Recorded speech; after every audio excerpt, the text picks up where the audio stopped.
Yes.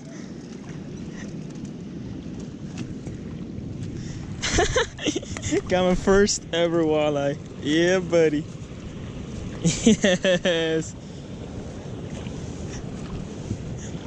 Look at this, guys. Got my first ever walleye. Oh, no wonder they call them walleyes. Oh my god. Honestly, I never caught them before. But these guys got munchers. Oh my gosh. That is awesome. Oh, they're just like perched then. They extend their gills when they're mad. Defense mechanism. I'm guessing these are sharp as heck. Yep, they're sharp. That was close. I almost lost them. These guys got teeth, so I do not want to put my hand in their mouth. I'm actually gonna put on my phone.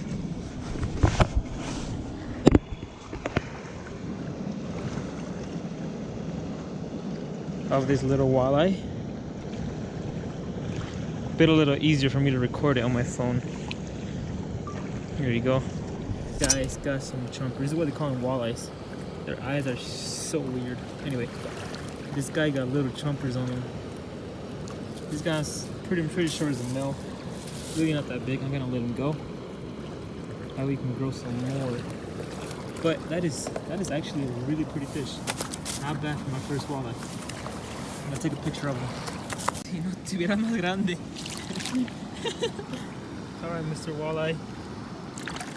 See you later. You're going the wrong way though, my dude. There it is. What's this? You guys seen it first? Just caught my first walleye ever. Literally ever. That's literally my PB. Little 1-pounder. Over here at Willard Bay. First ever walleye.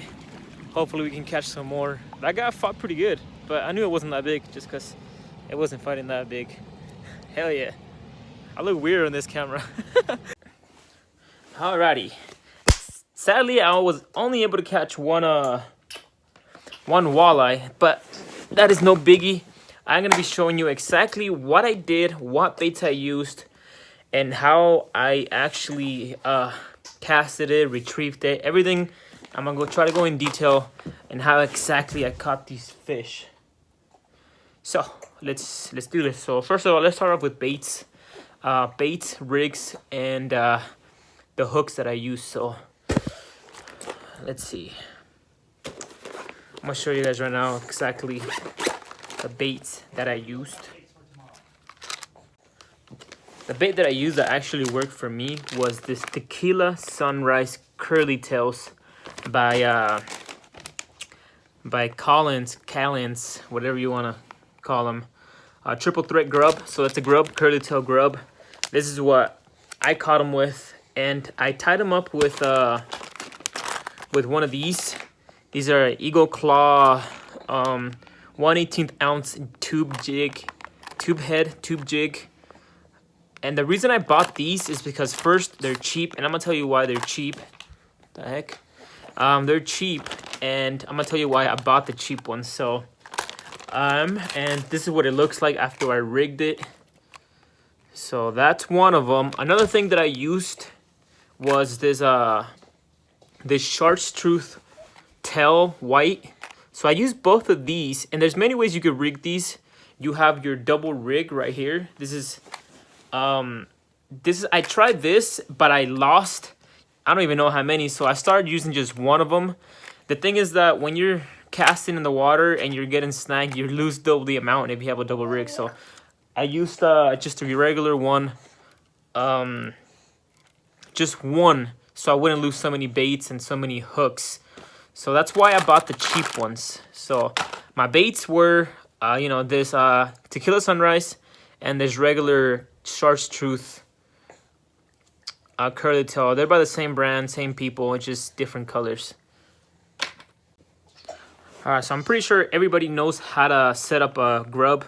What you want to do, what's important about the grubs is that you want to put it through the center and then out through the middle, but you want to make sure that your pointy side is pointing up, so it has a nice little curly tail on it. So the way I was casting it onto the water is a little bit weird. I wasn't really doing far cast. I was actually doing short cast. The reason why is because these fish are actually on the shoreline because they're spawning. So they're going to be around the rocky side, more towards the shore end rather than the deep end. They don't spawn in the deep end. So that's exactly why I would use just one. That way I wouldn't lose so many because there's a lot of structure down there, a lot of trees. And that's another reason why I made it hard too, because a lot of people were actually snagging these guys in the covers. So these fish, as soon as, you know, they felt like a lot of pressure, a lot of movement in the water from people trying to get their jigs out, their tube jigs and, you know, their curly tails, they would actually scare the fish because the fish are spawning in the water. So it's kind of, it sucks, you know, because you lose a lot of baits, but you have to kind of cast into the cover a little bit, not too much, but because these fish are, you know, they're spawning there. Alrighty, so the way I started casting these little curly tails was I would just cast it. I wouldn't really cast that far because it's kind of pointless to cast it far. These walleyes are spawning right now. So the way they spawn is that they go to like the rocky ends. They go to your structure, your little submerged trees. So what I was doing small casts, not too far away.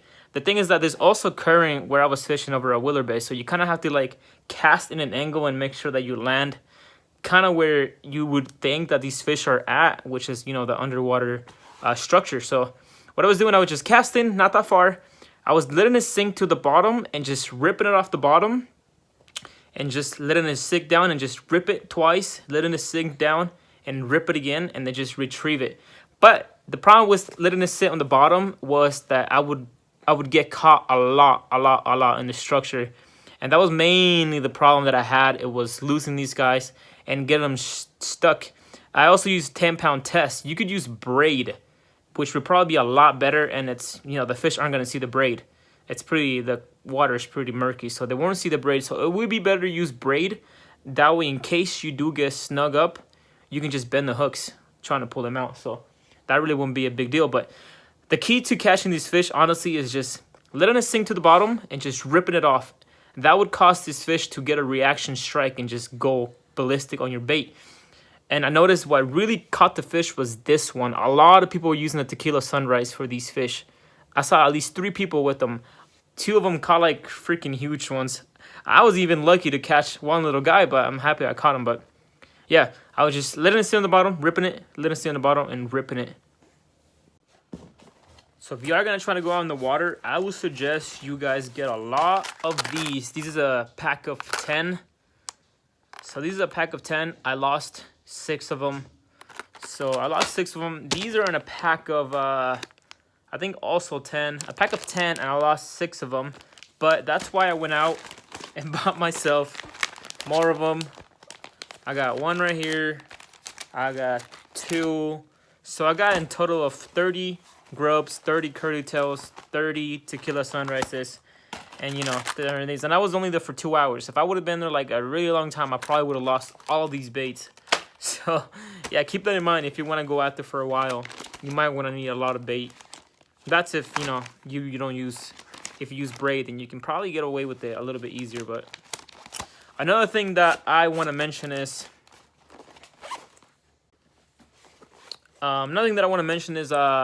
waders. Waders are pretty freaking important, and if I didn't have any waders, I probably would have not caught anything, just because the water is actually pretty high. So all the little trees and stuff that were there before are actually underwater now, so you can't see that. So when you're casting in the water, you're freaking snagging on the trees. So if you have waders, you actually avoid those branches by going further into the water. When I was in the water, I was like literally up to like right here, and I'm what, 5'8", 5'7", 5'8", and I was already like half in the water of my body. But that actually helped avoid a lot of the structure. So having waders actually does come in handy. So I do recommend having some waders.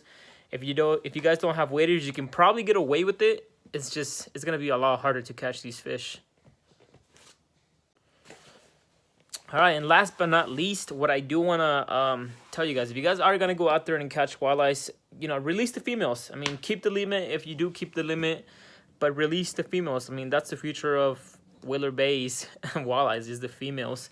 There is a lot of males in there too, but, you know, the females is what's more important. So, you know, exercise, catch, and release. If you really have to take the limit, which I think is 2 fish, either way, 2 or 3.